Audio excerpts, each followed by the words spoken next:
Hello, friends. Welcome to the latest edition of Without Notes. Tonight, our guest is a stimulating, provocative, thought provoking figure in American politics and society at large. His name is Dick Morris, and I don't know if there's a more famous political consultant of our time. Dick Morris, of course, was known for his seminal work with Bill Clinton and countless others. He now advises President Trump, and he is going to talk to us today about his new book on the fascinating subject of the real story of Charlie Kirk. Very fascinating, and we look forward to the conversation with Dick Morris. Dick, welcome to Without Notes. Thank you. Great to be here. Dick Morris, why Charlie Kirk? Why did you decide to use your extraordinary gifts to focus on Charlie Kirk? Well, Charlie Kirk it was instrumental in Donald Trump winning the presidency in 24 because he figured out how to take his ideology, his prayerful ideology, without changing it, without diluting it, without compromising on it, and use it to help elect Donald Trump to turn America around completely. And you're witnessing not just Donald Trump turning America around, but Charlie Kirk doing it in the outpouring after his death. Texas State just announced that it's setting up Turning Point USA chapters in every single high school in the state. And I believe and anyway, I got to know Charlie and really enjoyed working with him in the 24 campaign. And it struck me that that combination of evangelical view and political action is a very potent one, and one that really Donald Trump realized in a way that other politicians did not. And I want to explore that. I want to go into that further. And then after he was shot, it just became clear to me that the left had played a key role in this assassination, and that unless somebody wrote about it and warned about this, it would continue. And by key role, I don't mean that they plotted to kill him. I don't mean that there's some conspiracy theory. What I mean is that the left took his positions opposing transsexuality and opposing people switching their gender, and mainly opposing asking children to do it without even telling their parents. And I came to realize that the left's strategy was to give trans people a sense of victimization, a sense that they were being victimized by fascists, by Nazis, and that unless they banded together and took direct action, they were going to be victimized further. And that led to a paranoia on the left about transgenders. And it made those people who were transgender feel under attack and aggrieved, and feel that they had to band together to survive. And it was totally notional, totally fictional. There's no discrimination, I think, against transgenders. We don't want them to play in women's sports, but that's about it. There's no segregation. There's no real job discrimination. And if there is, it's inadvertent and occasional. And what they have done is the left has done is gin them up to become a force of people who feel aggrieved, who feel persecuted, and who feel justified in retaliation, like shooting Charlie Kirk. And I don't think that this was a crime with one perpetrator. I think this was a crime with a group of perpetrators, very much like the brown shirts in Italy and Germany during the pre-war period. And there had been a concerted effort to radicalize these folks and to can make them feel like victims, so that they could commit an atrocity like the shooting of Charlie Kirk. In addition to that, what you're saying, coupled with this relentless Trump is Hitler, Trump is Hitler, Trump is Hitler logic, right? Now, if you create a logic where you say that a man is morally equivalent to Adolf Hitler, which is said virtually daily, then you are justified in doing virtually anything to stop that man, right? So uh, if you make a moral equivalency between Adolf Hitler and Donald Trump and his political notions, then you're justified. Is that fair? Yeah, I think there is that. I think that it's however it's a limited group of people who believe that, thank God. And I think that they have taken the trans community, who are people who are unsure about who they are by definition. They want to change their gender, and they feel grieved when they're not permitted to do it, when they're not permitted to force children to do it or deceive their parents into letting them do that. And that led to a feeling not just of justification for violence, but the feeling for necessity for violence to protect their liberties. And I think that that is responsible for the assassination. Now, Dick, you are a man who has watched countless political stars rise, and very few have the capacity to last, right? They flash upon, they're kind of like in the entertainment industry, one-hit wonders. But Charlie Kirk seems to be something different. Is that what your thesis of the book is, that he is a once in a generational figure? Yeah, he is, and I think that his the resonance from his life will continue for a very, very long time. And what the way I think you have to look at Charlie and his mission is to go back to how the left asserted the dominance that it has in certain parts of our culture. Um, they draw the metaphor between their own efforts to radicalize American society and Mao's efforts to win the communist revolution in China in 1948 and 49.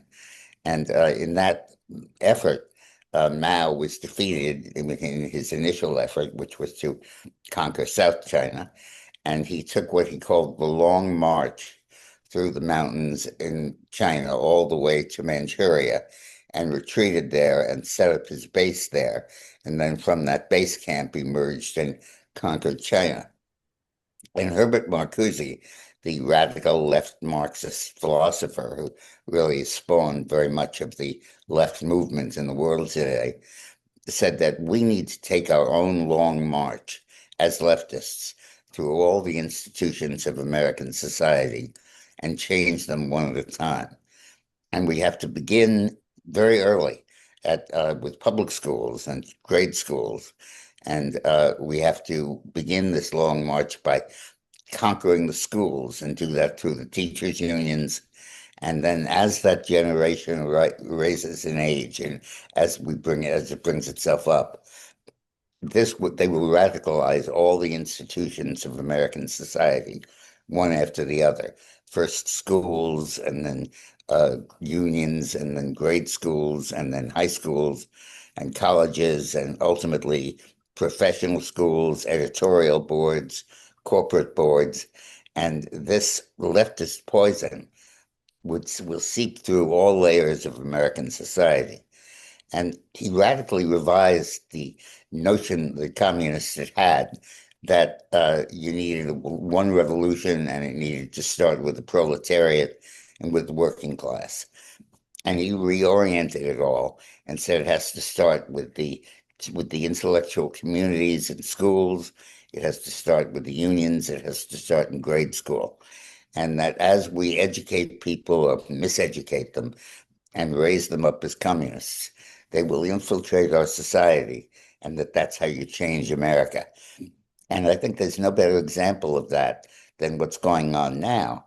And there's no greater mission that Charlie Kirk had than to counter that and set up an alternative narrative of the growth of freedom and values and democracy, as he did through his political work and through his ministry. And Turning Point USA focused initially on college students and then went into high school students, and it was having enormous impact. You indicated that you felt Charlie was vitally important to Donald Trump's election. Statistically, he was vital. Uh, Right. But uh, was it vital in the youth? In other words, was his secret sauce that of working with young people and his capacity to do almost the opposite of what the left was trying to do? yeah, And that's my point. That's my point. And I thought that this long journey, this long march of our own, is what Trump has embarked upon, and that to understand him and understand what Charlie did, we need to see the antidote to this pervasive left-wing infiltration of society and the subversion of our values. And I think that Charlie was basically the Herbert Marcuse of the right. And I think that his revolution is unfolding before our eyes and will continue to unfold because, unlike all other efforts, he identifies that the key ingredient is the young people and to have an ideology emerge with them and teach them the values at a very young age. And I think that's really why I wrote the book. Dick, I imagine that you were appalled by the reaction of many after the assassination. But my question is not whether you were appalled. My question is, were you surprised?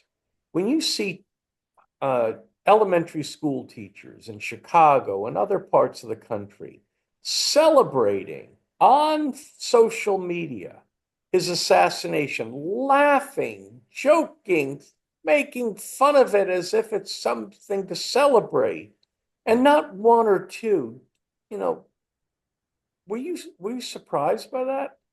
Well, I was shocked by that, but I'm just as shocked to watch former friends of Kirk, like Candace Owens, spinning these conspiracy theories that are totally without foundation and trying really to exploit his death.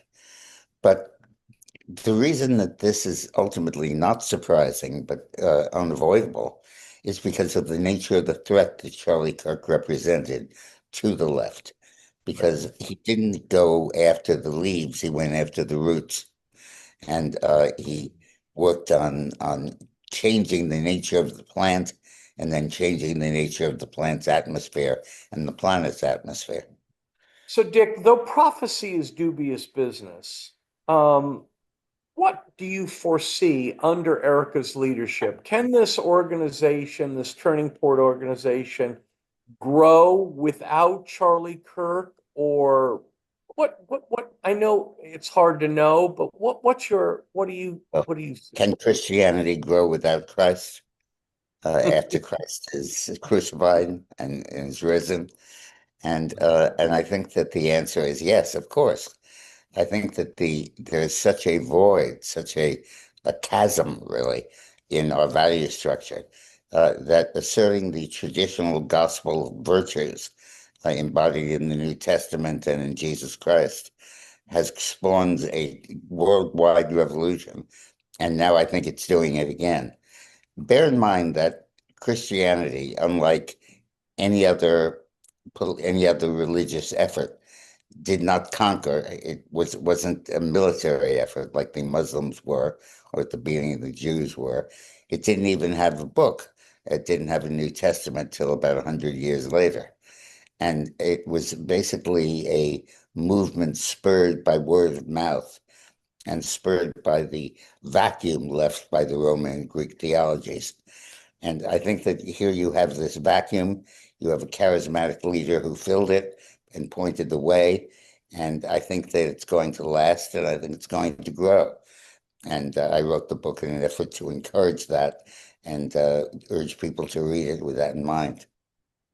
Yeah, Dick, your wisdom on these matters, on these social political matters, is literally unmatched. I mean, I commend people to read your book on any topic, but Charlie Kirk is the topic. Now, Candace Owen, if you were going to speak with her today, and offer her some counsel and some advice, what would you say to her? Because what has happened is just hard to hard to understand. I would say make your living someplace else. You want to promote yourself, you want to find a niche in our society, and she's decided to pick on the Kirk assassination to do that, and spawning these unbelievable theories. And I would say that opportunism for cultural space is understandable and it's ubiquitous, but do it someplace else. Charlie Kirk's legacy today will be what in terms of the political future? There will be a time in America in which Donald Trump will not be president of the United States. What will Charlie Kirk's what was Charlie Kirk's legacy to the future of the Republican Party, the future of the MAGA movement? Talk about that if you would. Well, I think it's going to grow exponentially, but out of sight, uh, because our society really doesn't take young people into account.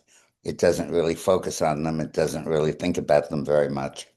And it's so obscured by the political maneuverings and the developments in Washington and the developments in the elections.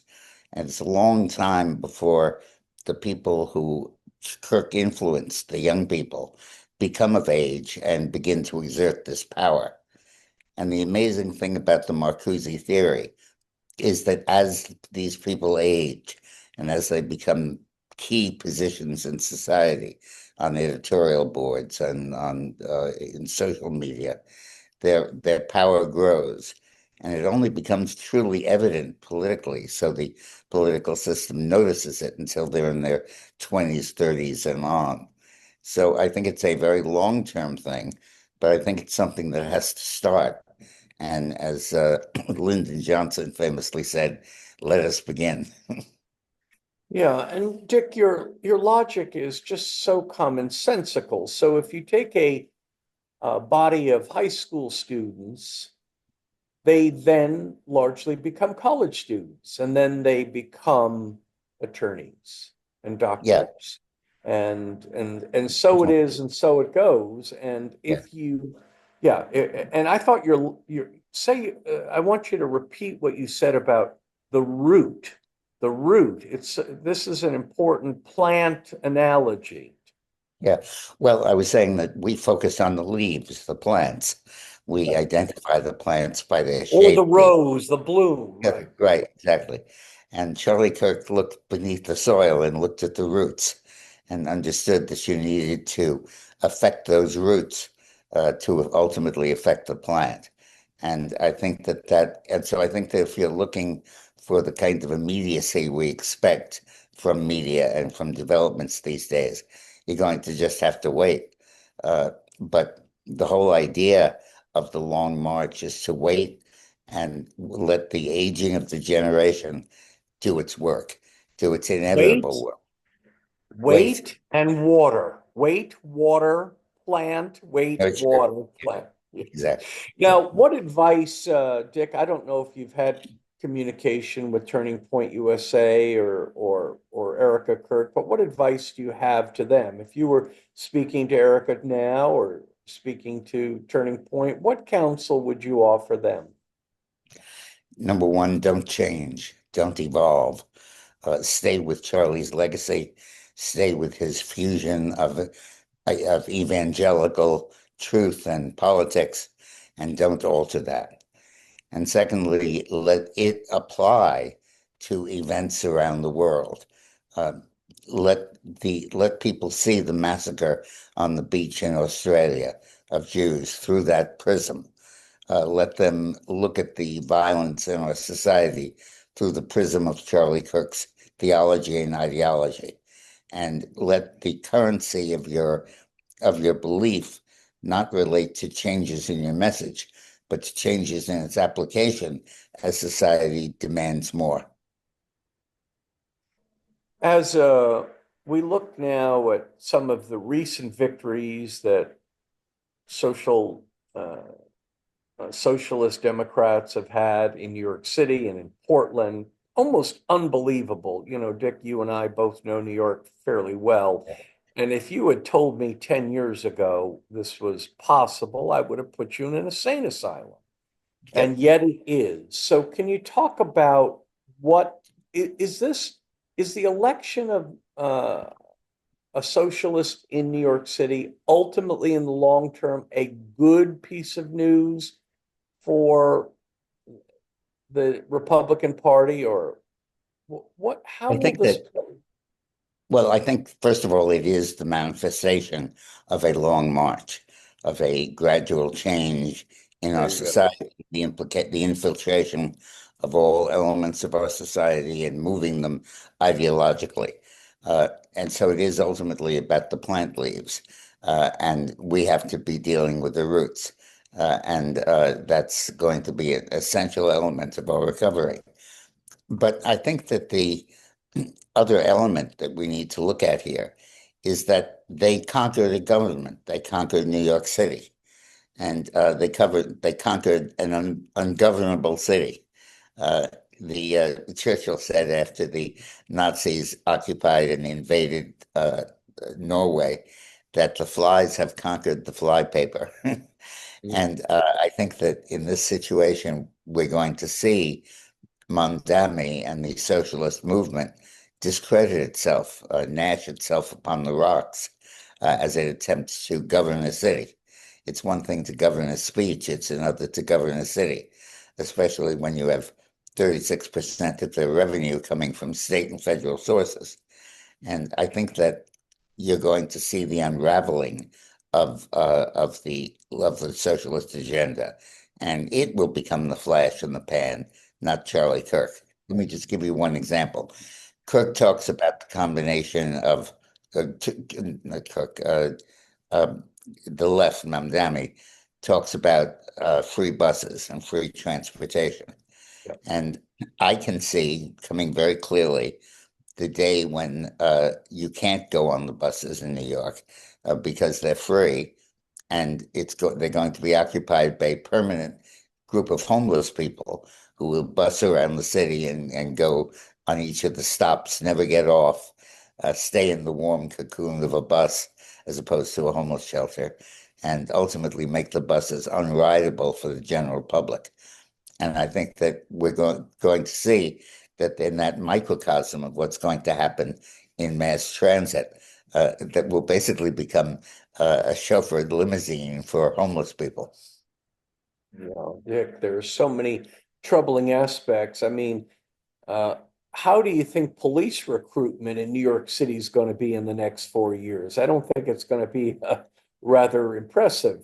Um, Dick, did you see what did you feel when you saw Mandani in the Oval Office and the way Donald Trump treated him, which was very surprising to many and discomforting to some? How did you react? Did you think that Donald Trump actually played him, or Mondani played Trump, or a little of both? Or it was I very, think very Trump played surprising. him. I think that by being gracious, by being hospitable, he said in effect your move, and he understood in a way that he generally does not, to sit back and let events take their course.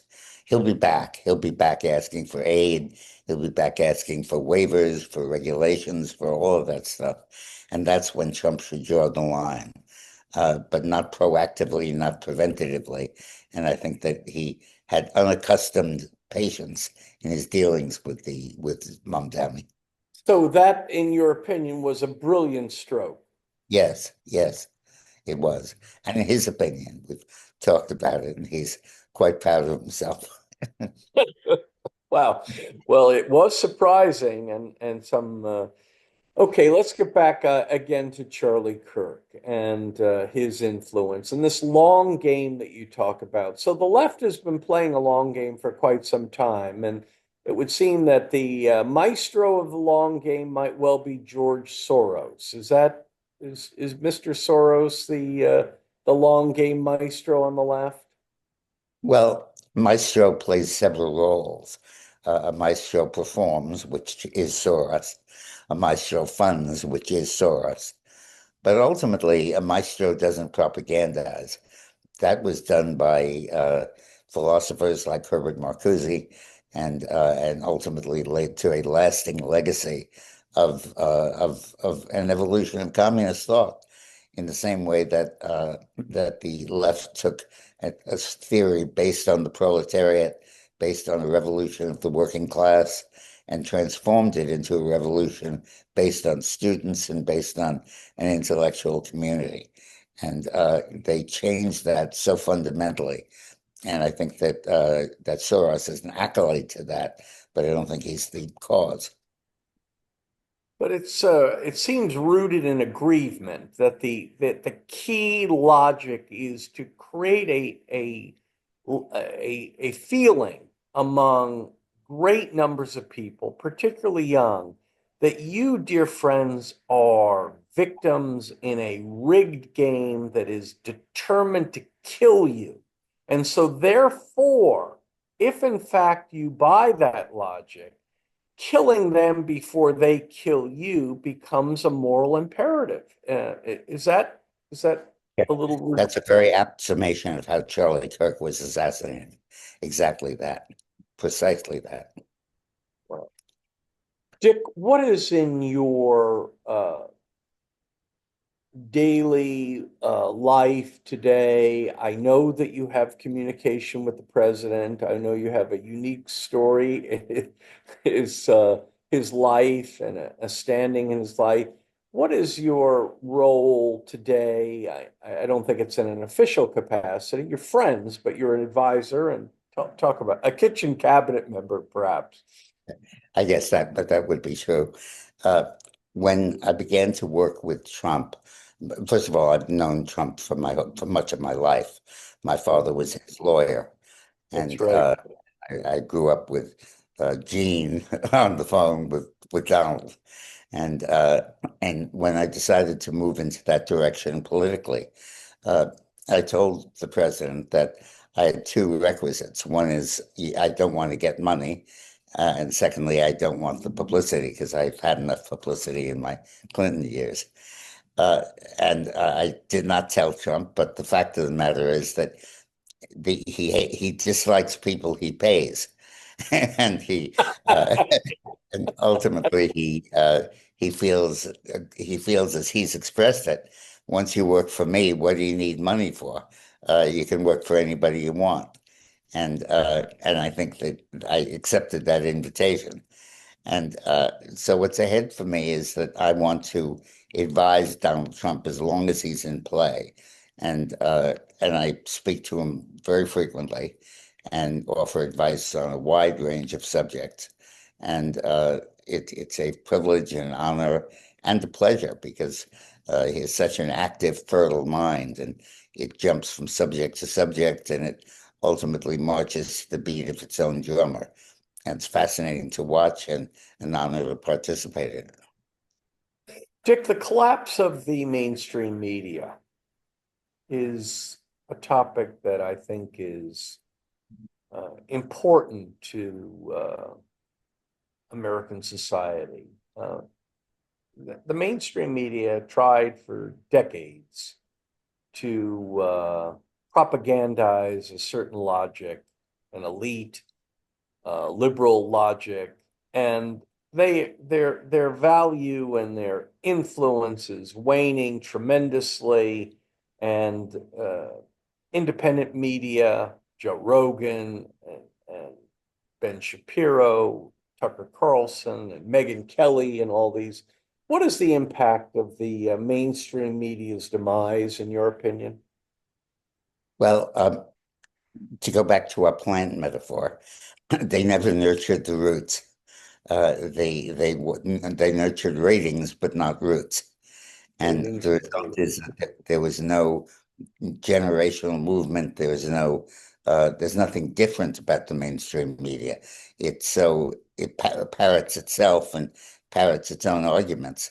That ultimately its demise is very predictable, and it's been confined by technology, by the artificiality of three networks that dominate everything. And I think we're watching that unravel and unravel at a very rapid rate. Initially because nobody watched it, and then because nobody supplied it, because Right. the corporations got taken over, they got subsumed, they got absorbed, their boards changed, and ultimately, I think that mainstream media is going to go the path of well-deserved extinction. Hmm. Dick, in terms of the future of the Republican Party post Donald Trump, of course, J.D. Vance, Marco Rubio, and what is your sense? It's early, it's an early time, but what is your sense of the future and the leadership of the Republican Party? Well, I don't think it'll ever be post Donald Trump. I mean, he is going to die. He is going to ultimately leave office. But I think that in the sense that you can't say what is the future of the Democratic Party post FDR, and the answer is it never came. The FDR dominated the Democratic Party and still does. And I think you're going to see that with Donald Trump, just as you saw it with Ronald Reagan, in a sense. So I'm not really sure there ever will be a post-Donald Trump era for the Republican Party. In political terms, we've talked about this in social and evangelical terms, but politically, he took the country club party and made it a working class party. Yes, he He, did. in effect, he transformed the old British Liberal Party into the new British Labour Party, and he changed its orientation from upper class to working class, and in the process, he stole the proletariat and the working class out from under the Democratic Party. And I think we're going to be seeing the effects of that for a long, long time to come. And as far as the Democratic Party, who do you think who represents the future of the Democratic Party as you sit here today? It's hard to know what will happen over time, but who's the future of Well, current? let's look at the past. Whenever a Democrat loses a national election, the party moves inexorably to the left. It doesn't move to the center, which you would assume it would, opportunistically. Instead, it digs in and says it never made its message effective. It never generated turnout. And what we need to do now is move further to the left. So you see Mamdamis and you see Janine Crockett, and you see a whole range of figures radicalizing the Democratic Party. And I think that for a decade, you're going to see that. Remember that after Jimmy Carter lost, the next two candidates of the Democratic Party were Mondale and Dukakis. And after it wasn't until Clinton came along that they got their sanity back. And after Nixon defeated Humphrey, the next shot of the Democratic Party uh, was very far to the left. It was George McGovern.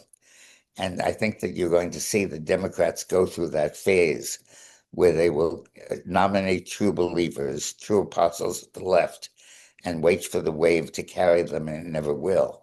And it's only when they are gnashed in the confined in the futility of defeat that they will understand the importance of coming up with a modern day Bill Clinton. But that is a long way in coming. Right. And it's what you're saying, Dick, seems to indicate that a national party has to lose two consecutive elections before they feel when they feel the heat, they see the light. Yeah. Well, And very belated recognition of the light, yeah, not yeah. in Dirksen happy Right. But it mind. is only pain through two defeats. Yeah. Dick, another stimulating conversation with you. Now, where can people get your important book on Charlie Kirk? Go through the Well, title and normally you say wherever books are sold. In this case, wherever the bookstore owner smuggles it in for sale beneath the guise of his liberal owners. Uh, Probably the best way and the quickest way to get it is to be in touch with Newsmax. where they'll send it to you and they'll include a discount. Is And it available on Amazon, Dick? yes, it is. It is. Okay. And the title of the book? Charlie Kirk, the real story. The real story of Charlie Kirk. Great. Dick, a tremendous pleasure, and we'll see you again soon. Thank you. You take care. Ladies and gentlemen, I recognize that many people watching this broadcast, listening to Dick Morris, will either agree or disagree, feel strongly about it. But I invite you, whatever your feelings, especially if you disagree, to think a second time about some of what he had to say. I thought it was, as usual, provocative and very, very worth considering, even if you differ. Dick Morris has been at the center of political thought for the last 3 decades or more, and you would be unwise to discount that which he had to say, particularly if you disagree. My name is Michael Levine, and we'll look forward to seeing you again on another edition of Without Notes. In the intro, might I recommend that if you found the conversation stimulating, you can voice your support in 4 simple ways. You can like the episode, you can share the episode, you can comment on the episode, and you can subscribe to the YouTube channel. Those are all 4 ways, not only of supporting this particular episode, but supporting the concept of unfiltered, real, authentic, vulnerable conversation with impactful people throughout our world. I'm Michael Levine, and we'll see you again on the next edition of Without Notes.